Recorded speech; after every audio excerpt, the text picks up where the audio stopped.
பொதுவாக ஜாதகத்தில் இந்த ராசிக்காரங்களை கல்யாணம் பண்ணால் வாழ்க்கை நல்லா இருக்கும் அப்படின்னு சில விதிமுறைகள்லாம் சொல்கிறாங்க. அது உண்மையா? அது சுத்த பொய். ஆனால் இது எல்லாரும் நம்புறாங்க. இந்த ராசிக்காரங்க கல்யாணம் பண்ணிக்கலான்றப்ப இவங்களுக்கு ஒரு ஆர்வமும் ஆசையும். இதெல்லாம் உண்மையா? பொய் அதெல்லாம். ஆனால் எனக்கு ஒரு ஜோதிடர் சொன்னாங்க, மகர ராசி விருச்சக ராசி பொறுத்து உங்களுக்கு செட் ஆகும். எனக்கு கூடுதலாக இன்னொரு தகவல் சொன்னாங்க, விருச்சக ராசி அப்படிங்கிறது பிரதமர் மோடியோட ஜாதகம், ராகுல் காந்தியோட. அப்போ அவங்க 2 பேரும் பேசாமல் இருக்கிறாங்க. அவங்க 2 பேரும் குடும்ப வாழ்க்கைக்கு வராமல் சன்னியாசி. நீங்கள் விருச்சகத்தில் பிரம்மச்சாரியா? விருச்சகத்தில் எத்தனை பேர் இருக்கிறாங்க? ட்ரம்ப் விருச்சகம் தான். டொனால்டு ட்ரம்ப் அவர் பாருங்க ஜாலியாக தலைமை விளாடுறாரு. ஆமாம். சமீபத்தில் ஒரு ஆன்மீக சமீபத்தில் ஒரு முக்கியமான ஒரு ஆன்மீக புத்தகத்தில் இந்த ராசிக்கார பொண்ணு கல்யாணம் பண்ணால் வாழ்க்கை சிறப்பாக இருக்கணும், பொருத்தம்லாம் போட்டு பயங்கரமாக எழுதிருக்கு. இல்லைங்க, அது கண்டென்ட் கிரியேட் பண்ணுறது ஏதாச்சும் ஒன்றுக்காக இருக்கும். ஆனால் மக்கள் நம்புறாங்க. வணக்கம். இன்றைய நமது சிறப்பு விருந்தினர் ஜோதிடர் ராஜநாடி கா பார்த்திபன் அவர்கள். வணக்கம் சார். வணக்கம்ங்க. நேரில் வணக்கம். பொதுவாக ஜாதகத்தில் இந்த ராசிக்காரங்களை கல்யாணம் பண்ணால் வாழ்க்கை நல்லா இருக்கும் அப்படின்னு சில விதிமுறைகள்லாம் சொல்கிறாங்க. அது உண்மையா பொய்யா? அது சுத்த பொய். அது ஓகேங்களா? அது மட்டும் இல்லை, ஆனால் இது எல்லாரும் நம்புறாங்கல்ல. நம்புறதுனால மட்டும் இல்லைங்க. நம்புறது வேற, லாஜிக் வேற இல்லைங்களா? நம்புறதுங்கிறது வந்து நம்ம கோயிலுக்கு போனால் காசு வந்துடும் நம்புகிறோம், கோயிலுக்கு போனால் அறிவு வந்துடும் நம்புகிறோம், கோயிலுக்கு போகிறப்ப பூரா நம்ம புத்தி வரணும் தான் சாமிகிட்ட வேணும். வந்துச்சானா வரல, யாருக்கும் வரல. அப்படி வந்திருந்தால் உலகமே நல்லா இருந்திருக்கும்ல. யாருக்கும் வரல, கோயிலுக்கு போனால் யாருக்கும் வரலன்ற மாதிரி நம்மளுக்கு பெருந்தன்மையும் வரல, புத்தியும் வரல, அறிவும் வரல. அப்படி வந்திருந்தால் சமூகம் எங்கேயோ சூப்பராக இருக்கும். எல்லாரும் ஒரே கடவுளை தான். ஜோதிடர்கள் எல்லாம் மேக்ஸிமம் இந்த விஷயத்தை ஃபாலோ பண்ண காரணம் என்னென்னா, மக்களோட ஊருக்கு தகுந்த மாதிரி பேச ஆரம்பிச்சிருங்க. இப்போ ஊரில் எல்லாரும் ஒரு மாதிரி இருக்காங்கன்னா நம்ம மட்டும் எதுக்கு டிஃப்ரெண்ட்டாக இருக்கணும்? மார்க்கெட் இருக்காது, நம்மளும் 4 பேர் 4 காசு சம்பாதிக்கணுன்றது. இன்னொரு விஷயம், மக்களுக்குள்ளே தானே ஜோசியம் வரான். நானும் மக்களுக்குள்ளே தான் வந்திருக்கேன். மக்களும் ஜோசியும் வேறு நாங்கள்லாம் வேறு கிரகத்துலேருந்து வரல. அப்போ மக்கள் அதே மைண்ட் செட்டில் இருக்கக்கூடிய மக்கள் இங்கே வரும்போது அவங்களும் அதே மைண்ட் செட்டுக்குள்ளே வராங்க. அப்போ இதை எங்கேருந்து ஆரம்பிக்க வேண்டியது? அந்த ஜோசியம் நம்மளுக்குள்ளே எப்படி வந்துச்சு, இதனுடைய மரபுகளோ ராஜிகளோ எப்படி இருக்குது, நம்ம இதில் எங்கேருந்து கிரியேட் பண்ணி பலன் கொண்டு வரோம் அப்படின்னா, பேசிக்காக வந்து ராசி நட்சத்திரங்களை வச்சு நம்புகிறாங்க. ஜோசியம்னாலே இப்போ நம்ம 2 பேரும் பேசிகிட்டு இருக்கும்போது, சும்மா பேசியிருக்கும்போது நம்ம 2 பேரும் பேசுகிறோம்னா அவங்களுடைய சிந்தனை என்னவாக இருக்குன்னா, நீங்கள் நான் ஜோசியம் தெரிஞ்சோன்னே சார் மகர ராசிக்கு எப்படி இருக்குன்னு கேட்பீங்க. நான் மகர ராசி தான். சரி, தெரில, எனக்கு தெரியல. மகர ராசிக்கு எப்படி இருக்கு? அதுதான் நானும். ஓகே, அப்படி மகர ராசிக்கு எப்படி இருக்குன்னு கேட்பீங்க. ஏன் அப்படின்னா, ஜோசியர்னாலே ராசி பலன் சொல்லுவாங்க அப்படின்னு ஒரு மைண்ட் செட். இது எங்கேருந்து கிரியேட் ஆச்சுன்னா, ஆதி காலத்தில் புக்கிலேருந்து கிரியேட் ஆனது. சாதாரண ஜோசி புக்லேயே ராசி பலன் தான் ஆரம்பிச்சிருப்பான். அப்போ ராசிக்கு தான் பேசியிருப்பான். ஏன்னா சந்திரனை நம்ம வந்து ஜோசியத்தில் வந்து முக்கிய பொருளாக இருக்கிறோம். ஏன்னா உங்களுக்கும் எனக்கு அதான் டிஃப்ரெண்ட்டாக இருக்குது. ஏன் இதை கொண்டு வந்தாங்க அப்படின்னா, ஒரு காலத்தில் வந்து ஜோசியம் அப்படிங்கிறது ஜாதகங்கிறது இல்லாத போது நீங்கள் எந்த ராசி இல்லைனா என்ன நட்சத்திரன்றதை மட்டும் பிறந்த அன்னைக்கு என்ன ராசி, இப்போ நீங்கள்ல அன்னைக்கு பிறந்த அன்னைக்கு என்ன ராசியில் சந்திரன் போயிட்டு இருக்கு. சந்திரன் சுற்றிக்கிட்டே இருக்கு இல்லைங்களா, எல்லா கிரகமும் சுற்றுது. அப்போ டெய்லி வந்து தேதிகள் மாறுறது போல் எது மாறினா சந்திரன் மாறிக்கிட்டே இருக்கும். மாதங்கள் மாறும்பொழுது சூரியன் மாறும், நாள்கள் மாறும்பொழுது திதி மாறும். ஒரு 2.5 நாளைக்கு ஒரு சந்திரன் மாறிக்கிட்டே இருக்கும். அப்போ என்ன செய்கிறாங்கன்னா, அன்றைய நாளை குறிப்பதற்காக இன்றைக்கி சந்திரன் எங்கே போயிட்டுருக்கு, அப்போ நீங்கள் பிறந்த அன்னைக்கு சந்திரன் மகர ராசி மண்டலங்களில் அப்படியே பயணிச்சுக்கிட்டு இருந்தது. சரிங்களா? அப்போ அன்னைக்கு அந்த 2.25 நாளைக்குள்ளே 2.25 நாள் இல்லையா, அது எப்படி ஒரே யூனிட் வச்சு 2.25 நாளைக்கு குறிப்பிட்டு அது 2.25 நாளைக்குள்ளே ஒரு 3 நட்சத்திரங்கள் ஒவ்வொரு ராசிக்கு இருக்குது. அப்போ இந்த 3 நட்சத்திரங்களில் ஏதாச்சும் ஒரு நட்சத்திரத்தில் அந்த சந்திரன் போயிட்டுருக்கு. அப்போ சந்திரன் ஏன்னா டெய்லி மூவ் ஆகுறது, அது வந்து ஒரு காலக்கணிதமாக மக்கள் சமூகத்தில் பயன்படுத்தி வரும்பொழுது, அப்போ பொதுவாகவே வந்து இன்றைக்கி என்ன நட்சத்திரம் கேட்குறாங்களே, என்ன நட்சத்திரத்துக்கு வரணும், என்ன நட்சத்திரத்தை பூஜை பண்ணணும்னு கேட்குறாங்க இல்லைங்களா. காரணம்னா அது வந்து ஒரு காலத்தில் நாள் அப்படிங்கக்கூடிய வார்த்தைக்காக பயன்படுத்தப்பட்ட சொல். இப்போ நம்மளுக்கு அப்படி இல்லைங்க. இப்போ நீங்கள் என்ன சொல்லுவீங்க, இன்றைக்கி தேதியும் சொல்லிடுவீங்க. இந்த தேதிங்கிற சிஸ்டம் எப்போ இருந்து வந்துச்சு நம்மள்கிட்ட சொல்லுங்களேன். ஒரு நம்ம கற்பனையாக பேசுவோமே. இப்போ நம்ம பேசிகிட்டு இருக்கோம், இன்றைக்கி தேதி ஒரு 25, 26ன்னு வச்சுக்கோங்களேன். தெரில இன்றைக்கி தேதி என்னங்க, 26. ஓகே, 26ங்கிற தேதி என்னைக்கு இருந்து நம்ம புழக்கத்தில் இருக்குங்க நம்ம ஊரில்? ஆங்கிலேய ஆட்சி காலத்தில். ஆமாம், கிரிகோரியன் சிஸ்டத்தில் தான் வருது. அப்போ கிரிகோரியன் சிஸ்டம் வந்து கிறிஸ்து பிறப்பை மையமாக வச்சுருக்கு. அது 2000 வருஷத்துக்கு முன்னால் ஆரம்பிச்சிருக்கு. இது கிறிஸ்து பிறப்பு. அதுக்கப்புறம் அவங்க சம்மந்தமாக அவங்கள நம்பக்கூடிய அரசர்கள் ஆட்சி பண்ணி அது பண்ணுறதுக்கப்புறம் இப்போ ஒரு 250 வருஷமாக தான் கிரிகோரியன் சிஸ்டம் இருக்குது தமிழ்நாட்டில், இந்தியா ஃபுல்லாக. உலகத்திலேயே அப்போ தான் இருக்குதுங்க. அதுக்கு முன்னால் 10 மாதமாக இருந்துச்சு. அதுக்கப்புறம் ஜூலைங்கிற ஒரு அரசன், மேங்கிற ஒரு ஆகஸ்துங்கிறவன், எல்லாமே அரசனுடைய பேர் தான். 12 மாதமும் ஒவ்வொரு அரசனுடைய பேர். அப்பப்போ அவன் பெரிய ஆளாகி எனக்கு 30 நாள் போடு, அவனுக்கு என்ன 28 நாள் இருக்குது, எனக்கு 28 நாள் போடு அப்படின்னு அவங்களுக்குள்ளே சண்டை போட்டு ஒரு கோர் கொண்டு வந்து வச்சுட்டானுங்க. இப்போ இதை நம்ம பயன்படுத்தணும் இல்லைங்களா. இது இப்போ வரதுக்கு முன்னால் நம்ம ஊரில் என்ன பண்ணிட்டு இருந்தாங்க, நான் கேட்குறது சரிதான் இல்லைங்களா. இந்த சிஸ்டம் வரதுக்கு முன்னால், ஏப்ரல் மேன்னு வரதுக்கு முன்னால், இதெல்லாம் வரதுக்கு முன்னால் மக்கள் என்ன பண்ணியிருந்தாங்கன்னா தமிழ் மாதங்களை பயன்படுத்தினாங்க. சித்திரை, வைகாசி. அது தமிழ் மாதத்துலையுமே தேதியை விட நட்சத்திரங்களை பயன்படுத்தினாங்க. அதனால தான் நாள் என்பது நட்சத்திரம், திதி என்பது தினம். ஓகேங்களா? அப்போ திதியையும் சொல்லுவாங்க, நட்சத்திரத்தையும் சொல்லுவாங்க. அப்போ பொதுவாகவே மக்கள் வந்து என்னென்னா, நாங்கள் வந்து கார்த்திகை நட்சத்திரத்துக்கு வரோம், இந்த மாதத்தில் கார்த்திகை நட்சத்திரத்துக்கு வரோம் அப்படின்னு சொல்லுவாங்க. பழைய நூல்களில் பார்க்குறப்ப நேரத்தை குறிப்பிடுவதற்காக லக்னம்னு குறிச்சிருக்கிறாங்க. லக்னம்லாம் ஜாதகத்தில் லக்னம் தான் உயிர்னுலாம் சொல்லியிருப்பாங்க ஜோசிக்காரங்க. அப்படிலாம் இல்லை, பொதுவாகவே வந்து இந்த மாதத்தில், இந்த நட்சத்திரத்தில், இந்த திதியில், இந்த லக்னத்தில் நாங்கள் 2 பேரும் உட்காந்து பேசணும்னு எழுதியிருப்பாங்க. லக்னம்ங்கிறது நேரம். இப்போ டைம் நம்ம வாட்ச் கட்டிருக்கோம் இல்லைங்களா, அப்புறம் வந்து லக்னம். அப்போ எல்லாமே ஒரு காலத்தில் பயன்படுத்தப்பட்டனால பொதுவாக மக்கள் இப்போ நீங்கள் என்ன நட்சத்திரத்தில் பிறந்தீங்க, எத்தனை தேதி பிறந்திருக்கீங்கன்னு கேட்குறோம் இல்லையா, அது மாதிரி பொதுவாக வழக்கில் பேசும்போது என்ன ராசி என்ன நட்சத்திரம்னு கேட்குறதுங்கிறது அவங்க புரிஞ்சுக்கிறதுக்காக. இப்போ நீங்கள் இது 28ஆம் தேதி பிறந்திருக்கீங்கன்றதை வச்சு நான் என்ன செய்யறது, சும்மா பேசுகிறப்ப 24ஆம் தேதி 24 ஒன்றும் இல்லை. அப்போ என்னன்னா அது புரிஞ்சுக்கிறது, அது மாதிரி நட்சத்திரங்களை புரிஞ்சுக்கிறப்ப ஜோதிடங்களும் அதை பார்த்தே வரதுனால ஒருவேளை இதுதான் ஜோசியமோன்னு ஜோசிக்காரங்களே நம்ப ஆரம்பிச்சிட்டாங்க. ஓகே. அப்போ வெறும் சந்திரன் போகக்கூடிய ராசியை மட்டும் வச்சு உங்களுடைய வாழ்க்கையை நான் என்ன செய்ய முடியாதுங்க, சொல்ல முடியாது. அப்போ சந்திரன் மட்டும் இல்லை, குரு இருக்குது, சுக்கிரன் இருக்குது, புதன் இருக்குது, சூரியன் இருக்குது, சனி இருக்குது, செவ்வாய் இருக்குது, ராகு கேது, இதெல்லாம் எங்கே இருக்குன்னு பார்க்கணும்ல. இப்போ வெறும் சந்திரனை மட்டும் இவங்க சொன்னது காரணம் ஜாதகம் அப்போ மக்கள்கிட்ட இல்லை. அப்போ நீங்கள் வந்து மகர ராசிக்கு சந்திரன் போகிறப்ப நீங்கள் பிறந்திருக்கீங்க, அவ்வளோதான், வேறு எதுவும் உங்கள்கிட்ட தரவு இல்லை. அந்த காலத்தில் மக்கள் வாழ்ந்ததுனால எப்பயுமே பொதுவாகவே மகர ராசிக்காரங்களுக்கு இப்படி இருக்குன்னே பேசியே பழக்கப்பட்டவங்களுக்கு லாஜிக்கான ஜோசியங்கள் தெரியல. அப்போ இப்போ நீங்கள் ஜோசியர்கிட்ட போகிறீங்க, நீங்கள் ஒரு ஜோதிடரை பார்க்க போகிறீங்க, அவர் என்ன கேட்பார் உங்கள்கிட்ட, என்ன நட்சத்திரம்னு கேட்பார், என்ன கேட்க மாட்டார், பிறந்த தேதி கேட்பார், ஏன்னா உங்கள் ஜாதக நோட்டு கேட்பார் இல்லையா. அப்போ நேராக பார்க்கும்போது சரியாக பார்க்குறாருல. அப்போ பொதுவாக பார்க்குறப்ப ஏன் பார்க்குறாருன்னா மக்கள் அந்த போதையில் இருக்கிறாங்க. அப்போ ராசி பலன் கேட்கக்கூடிய போதையில் இருக்கிறாங்க. இந்த ராசிக்காரனுக்கு லவ் வரும், இந்த ராசிக்காரனுக்கும் ஃப்ரெண்ட்ஷிப்பாக இருக்கலாம், இந்த ராசிக்காரன் கல்யாணம் பண்ணிக்கலான்றப்ப இவங்களுக்கு ஒரு ஆர்வமும் ஆசையும். இதெல்லாம் உண்மையா பொய் அதெல்லாம். ஆனால் எனக்கு ஒரு ஜோதிடர் சொன்னாங்க, மகர ராசி, நீங்கள் மகர ராசி, விருச்சிக ராசி பொண்ணுக்கு உங்களுக்கு செட் ஆகாது. அப்போ மீதி 11 பொண்ணை கல்யாணம் பண்ணிக்கலாம். அதான் வந்துங்க அப்படி சொல்கிறது உண்மையாது. அதான் வந்துங்க, ராசி அதிபதி இருக்குது சரிங்களா, ராசிக்கு ஒரு அதிபதி இருக்குது, அந்த அதிபதிக்கு பகையான அதிபதி இருக்குது சரிங்களா, எதிரி அதிபதி இருக்குது. அந்த எதிர் அதிபதி ராசிகள் செட் ஆகாதுன்னு அப்படிலாம் ஒன்றும் கிடையாது. இயற்கையாகவே அதெல்லாம் ஆட்டோமேட்டிக்காக செட் ஆகும். ராசி பொருத்தம்னு பார்ப்பாங்க, அதெல்லாம் பொய்யுங்க. ஓகே. எனக்கு கூடுதலாக இன்னொரு தகவல் சொன்னாங்க, விருச்சிக ராசி அப்படிங்கிறது பிரதமர் மோடியோட ஜாதகம், ராகுல் காந்தியோட ஜாதகம். அவங்க 2 பேரும் பேசாமல் இருக்கிறாங்க.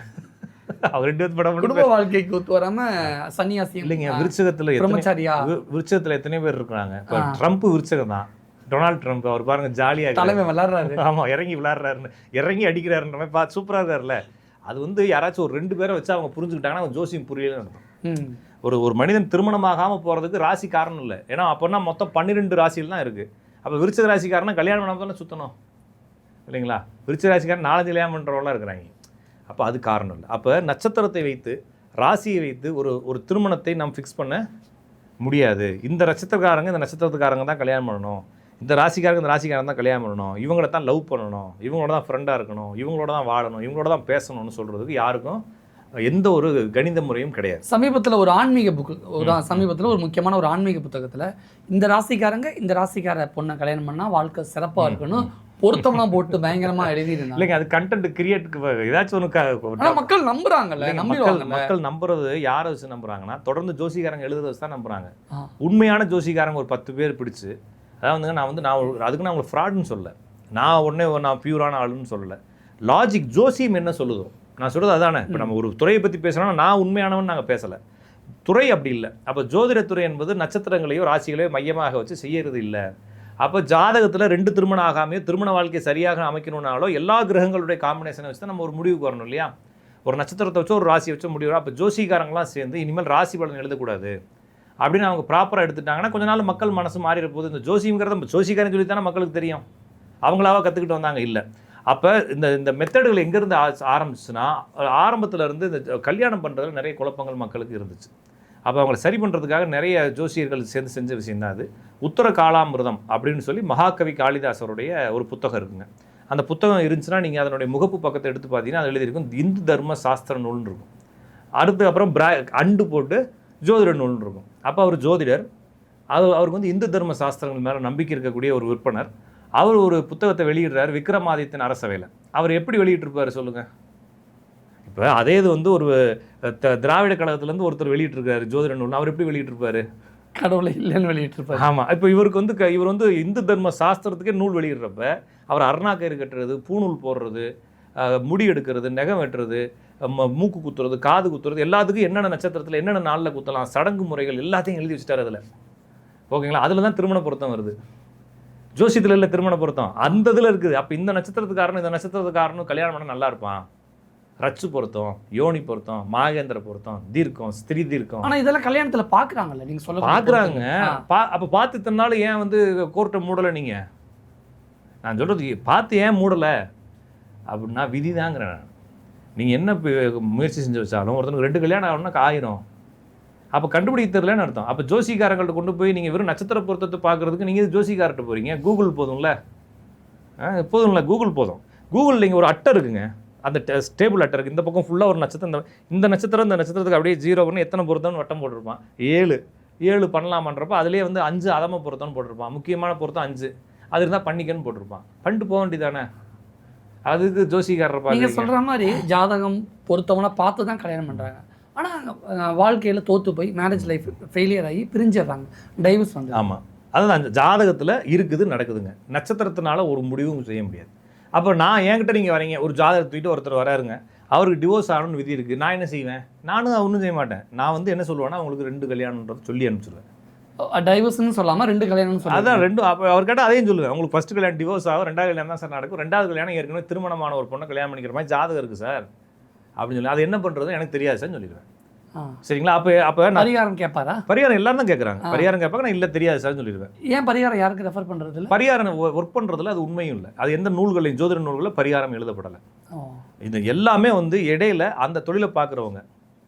ஓகேங்களா? இப்போ ஒரு குருக்கள் இருக்கார், அந்த குருக்கள் வந்து ஒரு கோயிலில் பூஜை பண்ணுறார். அப்போ அவர் வந்து ஜோசியம் கற்றுக்கிறார், வரவங்க கேட்குறாங்கன்றதுக்காக. அப்போ வரவங்களுக்கு ஜாதகம் பார்க்குறாரு. அப்போ ஒரு பொண்ணு வந்து ரொம்ப அழுகுது, எங்கள் வீட்டுக்காரர் ஒரே குடி சார், குடிச்சிட்டு வந்து அடிக்கிறான், அந்த ஆள் வேறு பொம்பளைட்டெல்லாம் போகிறான் அப்படிங்கிறப்ப அந்த குருக்கள் என்ன சொல்லுவார் சொல்லுங்கள்? ஜாதகத்தில் இருக்குன்னு அந்த குருக்கள் என்ன சொல்லுவார்? டெய்லி நீ வந்து மொச்சை வாங்கிட்டு வந்து வேக வச்சு வரவங்களுக்கெல்லாம் கொடு, கடவுள் பார்த்துக்குவார். அது எதுக்கு சொல்கிறாருன்னா, அவருக்கு அந்த நம்பிக்கை இருக்குது. புரிஞ்சுக்கிட்டீங்களா? அவருக்கு அந்த நம்பிக்கை இருக்குது. அவர் என்ன செய்கிறாருன்னா, அவர் கெட்டதாக சொல்லலை, நல்லதாக தான் சொல்கிறாரு. மனசை தேத்திக்கலாமா, இறைவன் மேலே பாரத்தை போடு, மனசு கஷ்டமாக தான் டெய்லி வந்து கோயிலை கூட்டி விட்டு போ. அவர் என்ன சொல்லுவார்னா, அவருக்கு தகுந்து தானே சொல்லுவார். இன்றைக்கி ஒரு லேடி, எங்கள் பையனுக்கு வந்து டிவோர்ஸ் கேஸ் நடந்துக்கிட்டு இருக்குது. அந்த டிவோர்ஸ் கேஸ் நடக்கிறப்ப எங்கள் பையனும் எங்கள் வீட்டுக்காரரும் சேர்ந்து ஒரு வீடு கட்டலான்னு முயற்சி செய்கிறாங்க. இப்போ கட்டலாமான்னு கேட்குறாங்க. இப்போ நான் என்ன சொல்கிறேன்னா, இது லாயர்ட்டெல்லாம் கேட்கணும், நீ சரிதான் இல்லைங்களா? என்கிட்ட இதுக்கு வந்து கேட்குற, இது லீகலாக ஏதாச்சும் பிரச்சனை வருமா, டிவோர்ஸ் கேஸ் நடந்துக்கிட்டு இருக்கும்போன்றதை நீ சிம்பிளாக லாயர்கிட்ட போய் கேட்டுடலாம். இதுக்கும் ஜோசிக்காரன்ட்டு வரணுமா? ஜோசிக்காரன் என்ன சொல்லுவான்? ஒரு பரிகாரத்துக்கு பண்ணிட்டு போன்னு சொல்லுவான், அவ்வளோதான், சிம்பிள். அப்போ மக்கள் வந்து ஒரு குழப்பத்தில் இருக்கும்போது ஜோசியரும் குழப்பத்தில் தான் இருக்கிறாங்க. ஏன்னா ஜோசியரும் சக்ஸஸான ஆள் இல்லை. ஆமாம்.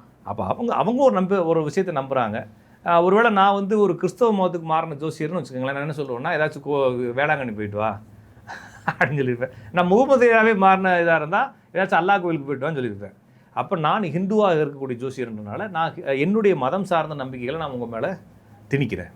அப்போ இந்த திணிக்கிறதும் வந்து இப்படி தான் இந்த கோயிலில் வந்து இந்த இது இப்போ உதாரணத்துக்கு இந்த ஊருக்கு இந்த கோயிலுக்கு போயிட்டு வாங்க அப்படின்னா, அந்த ஊரில் அந்த அந்த தலம் வந்து யாருனால் பாடப்பட்டது, என்ன வரலாறு, தல வரலாறு என்ன, அங்கே என்ன நடந்திருக்குது, அது யாரால் நிறுவப்பட்டது, மறு தீர்மானம் பண்ணது யார், மறு தீர்மானம் பண்ணது யார், குடமுழுக்கு பண்ணது யாருன்னு எதுவுமே ஜோசிக்காரன் தெரியாது. இவன் ஒரு புக்கில் படிச்சிருப்பான் ஜோசிக்காரன், கல்யாணம் ஆகாதவனா அந்த கோயிலுக்கு அனுப்புனேன். இவர் கண்மூடித்தனமாக கல்யாணம் ஆகாதவனா அந்த கோயிலுக்கு அனுப்புகிறார். நான் சொல்ல புரிஞ்சுக்கிட்டீங்களா? எந்த லாஜிக்குமே இல்லை. ஒரு கோயிலுக்கு போனால் தான் கடவுள். அப்போ கடவுள் அப்படிங்கிறவரை நீங்கள் வேறு வடிவத்தில் பார்க்குறீங்களா? நான் ஒரு போஸ்ட் போட்டிருந்தேன், கடவுளுக்குள்ளே இவ்வளோ பேதம் பார்க்குற நீ மனிதனுக்குள்ளே எப்படி பேதம் பார்க்காம இருப்பேன் இல்லைங்களா? கடவுளுக்குள்ளே உனக்கு இவ்வளோ பேதம் இருக்குது, கல்யாணம் ஆகிறதுக்கு ஒரு கடவுளுங்கிற இல்லை. அப்போ கடவுளுக்குள்ளே இவ்வளோ பேதமா? ஒன்றே கடவுள் தானே சொல்லிக்கிறாங்க. அப்போ இவ்வளோ பிரச்சனைக்கு காரணம் இவங்களுடைய நம்பிக்கை தான். இப்போ ஜோசிக்காரங்க தங்களுடைய நம்பிக்கையை பதிக்கிறாங்க அடுத்தவங்க மேலே. ஒரு இப்போ உதாரணத்துக்கு 2 கல்யாணம் ஒருத்தர் வராரு, அவர் ஃபஸ்ட்டு கல்யாணம் என்கிட்ட பார்க்குறாரு, அவர் ஒரு பொண்ணை காமிக்கிறாரு, அந்த பொண்ணு பொருத்தமாகுமான்னு கேட்குறாரு. என்ன சொல்கிறது நான்? ஏன்னா அவருக்கு 2 கல்யாணம், நான் என்னுடைய கணக்குப்படி 2 கல்யாணம். அப்போ முதல் கல்யாணம் நிற்குமா நிற்காதா? கண்டிப்பாக நிற்காது. அப்போ அவர் ஒரு பொண்ணுக்கு ஜாதகம் பார்க்க வர்றாரு, பொருத்தம் பார்க்குறேன், என்ன சொல்லுவேன்? நிற்காது, பொருந்தாது சார்னு சொல்லுவேன். ஏன்னு கேட்பாரு, இது டிவோர்ஸ் ஆகிறதுக்கு வாய்ப்பு இருக்குது சார்னு சொல்லுவேன். அப்போ நான் திருப்பியும் சொல்லுவேன், சார் உங்களுக்கு டிவோர்ஸ் ஆகி தான் நடக்கும், அதனால் நீ என்கிட்ட கேட்காதீங்கன்னு சொல்லிடுவேன். நீங்களே முடிவெடுத்துக்குங்க. அவர் இருந்தாலும் அவர் பயத்தில் கேட்பார். நான் எந்த பொண்ணுமே அவருக்கு செட் ஆகாது. அப்போ நான் என்ன செய்வேன்னா அமைதியாக அவராகவே என்கிட்ட வரதை நிறுத்திடுவார். சிம்பிள். நான் என்னுடைய அனுபவத்தை சொல்கிறேன். அவர் வரதை நிறுத்திடுவார். அதுக்கப்புறம் வேறு ஏதாச்சும் ஜோசிக்கார், ஏன்னா இவன்ட்டு போனால் எல்லாமே வேணாங்கிறான். இவர் கூகுளில் பண்ணுவாருங்க. எல்லா மக்களும் என்ன செய்கிறாங்கன்னா மேட்ரிமோனியில் பார்க்குறப்ப அதிலே பொருத்தம் வந்துடுது. ஆமாம். அதை எடுத்துக்கொண்டு வந்து கூகுளில் போடுவாங்க. அதுக்கப்புறம் இவங்களே பஞ்சாங்க வீட்டில் வாங்கி வச்சுருப்பாங்க. பஞ்சாங்கத்தை வச்சு கணிதம் பண்ணுவாங்க. எல்லாத்துலேயுமே 11 பொருத்தம், 10 பொருத்தம், 9 பொருத்தம் வரும். என்கிட்ட கொடுத்தோம்னா பொருத்தம் இல்லைன்னு. அப்புறம் ராகுக்கு இது இல்லை சுத்த ஜாதகம், செவ்வாய் இல்லை சுத்த ஜாதகம், எனக்கு கேது இருக்குது, அவருக்கு ராகு கேது இருக்குது அப்படின்னு சொல்லி எல்லாத்தையும் பக்காவாக பொருத்தி இவங்க கூகுள் யூடியூப் எல்லாம் பார்த்து பக்காவாக ரெடி பண்ணிட்டு என்கிட்ட வருவாங்க. வேலைக்கு அதை எடுத்துகிட்டு போங்கன்னு சொல்லுவேன். அப்புறம் கொஞ்சம் நாள் கழிச்சு என்கிட்ட வரதை அவங்க நிப்பாட்டிடுவாங்க. நிப்பாட்டு வேறு ஜோசிட்டு போனோடனே அவர் என்ன செய்வார், இது சூப்பர் ஜாதகம் பண்ணிக்கங்க சார்னு பண்ணி 6 மாதத்தில் டிவோர்ஸ் ஆயிரும். அப்புறமா என்கிட்ட வருவார். அப்போ நான் சொல்லுவேன் உனக்கு 2வது தான் நினைக்கும். அப்போ அதே ஸ்டேட்மெண்ட் தான். அப்போ ஜோசியரானவர் வாழ்க்கையை மாற்ற முடியாது. அப்போ ஜாதகத்தில் எதுக்கு நட்சத்திர பொருத்தம் பார்க்குறாங்கன்னா, ஒரு காலத்தில் மக்களுக்கு நட்சத்திரம் மட்டுமே தெரியும் அவங்கள பற்றி. அவங்களுக்கு பிறந்த நேரம் தெரியாது, பிறந்த ஜாதகம் தெரியாது. அப்போ மக்களுக்கு ஏதாவது செய்யணுறக்கா தர்மசாஸ்திரம், இந்து தர்மசாஸ்திரங்கள் என்ன செய்யுதுன்னா இது செய்யுது. ஜெயமணி சூத்திரத்தில் தெளிவாக எழுதிருக்குங்க, விவாக பொருத்தம்னு ஜோசியத்தில் எந்த பொருத்தங்களும் இல்லைன்னு சொல்லியிருக்கு. அப்படி ஒன்று இல்லவே இல்லை. கிருக சாஸ்திரம்னு ஒன்று இருக்குங்க. இப்போ மனு தர்மம் இருக்கு இல்லையா, மனு தர்மம் மாதிரி கிருக சாஸ்திரம் இருக்குது. குடும்பம் நடத்துறதுக்கான ஒரு சாஸ்திரம் இருக்குது. அதுக்குள்ளே விவாக பொருத்தம் இருக்குது, மனப்பொருத்தம் இருக்குது. அவங்க என்ன சொல்கிறாங்கன்னா ஜாதி பார்க்க சொல்கிறாங்க. ஏன் ஜாதி பார்க்க சொல்கிறாங்க, அவ்வளோ கீழ்த்தரமானவங்களா அப்படின்னா? இல்லை, ஜாதி எதுக்கு பார்க்குறாங்கன்னா, நம்ம வாழக்கூடிய வீடு ஒரே ஜாதிக்குள்ள இருந்தால் ஒரே என்விரான்மெண்ட்டில் இருக்கும் இல்லைங்களா.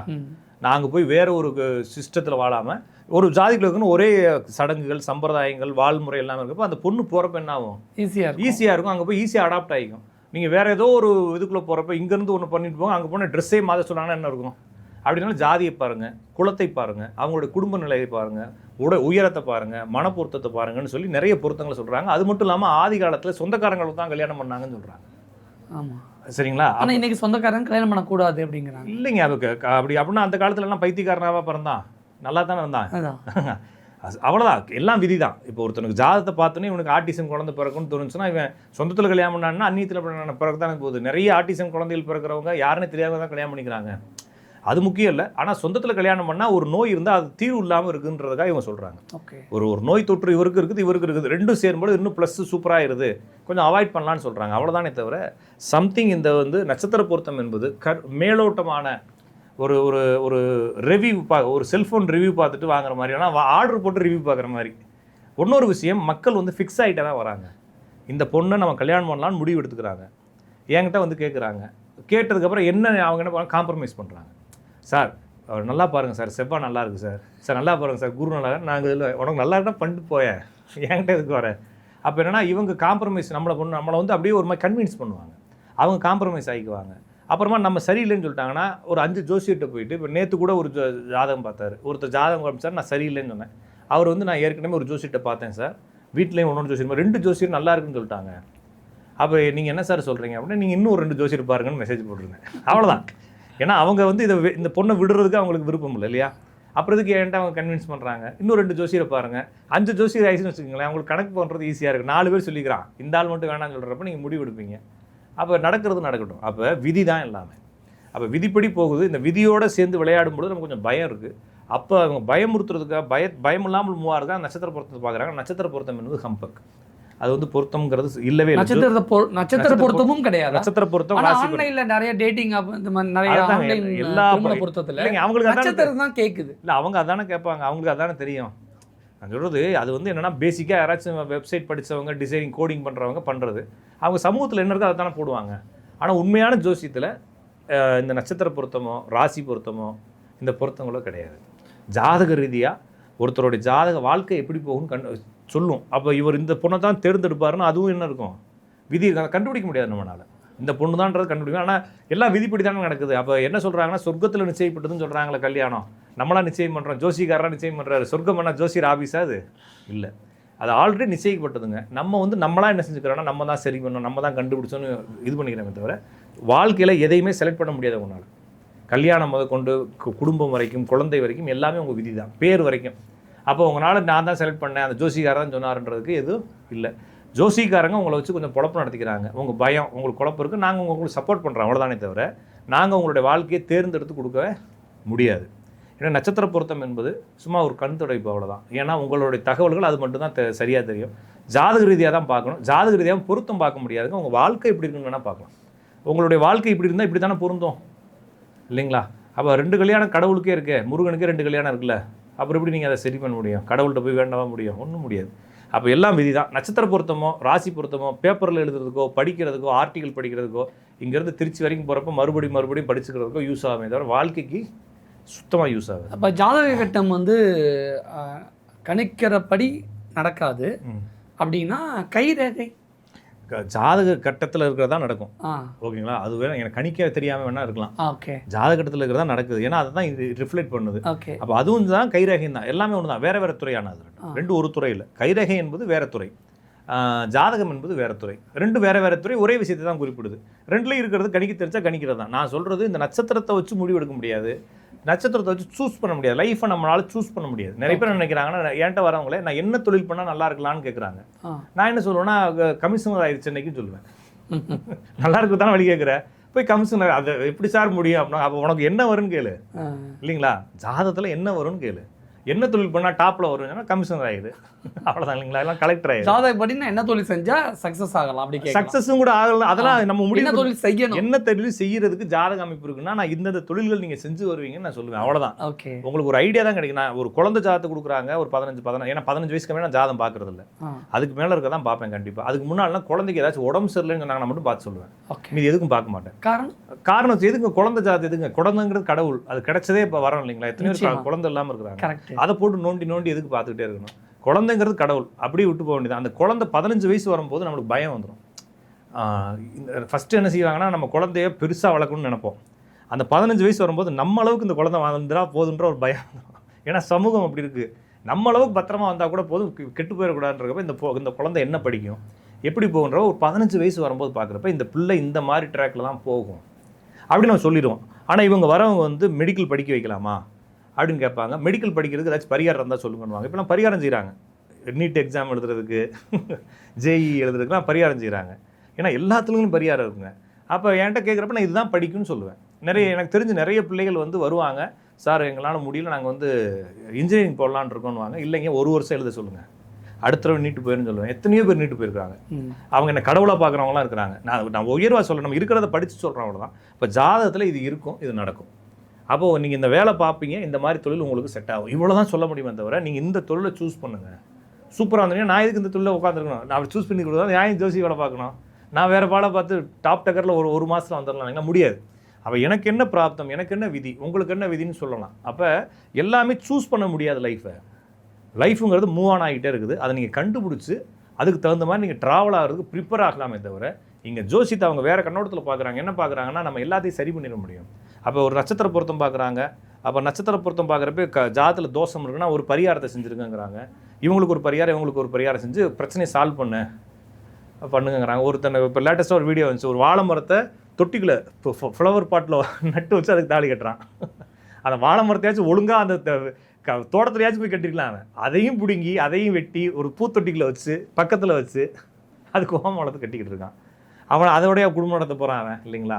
சரி, அவங்களுடைய இது வந்து அவங்களுடைய குற்றம் இல்லைல்ல, இது வந்து சமூகத்தோடைய குற்றம் இல்லை. அதை யார் டீச் பண்ணுறான் இல்லைங்களா? யாருன்னா ஜோசிகாரன்.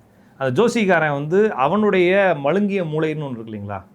அவன் ஏதோ ஒரு தேவையில்லாத ஒரு மூளையை வச்சுக்கிட்டு இருக்கான். அவன் வந்து என்ன செய்கிறான்னா ஒரு நல்ல ஒரு அறிவாளியையும் எடுத்து செய்கிறான், மடத்தனத்துக்குள் தள்ளிவிட்டு போயிடுறான். அப்போ நம்ம சமூகத்தை குறை சொல்லி பிரயோஜனம் இல்லை. இதை அவன் நம்புகிறான், ஏன்னா பிரச்சனை இருக்கிறவன் நம்புகிறான்.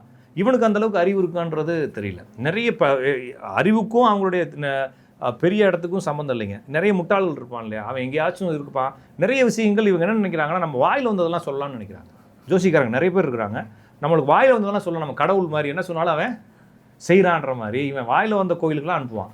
ஏன்னா நான் நிறைய பேருக்கு சொல்லி கொடுத்துருக்கேன் ஜோசியத்தை. அவங்க வந்து இப்போ டிவியில் பார்க்குறேன், அவன் என்கிட்ட கற்றுக்கிட்டவங்களாம் பேசுகிறப்ப பார்த்தீங்கன்னா வாயில் வர கோயிலாம் சொல்கிறான்.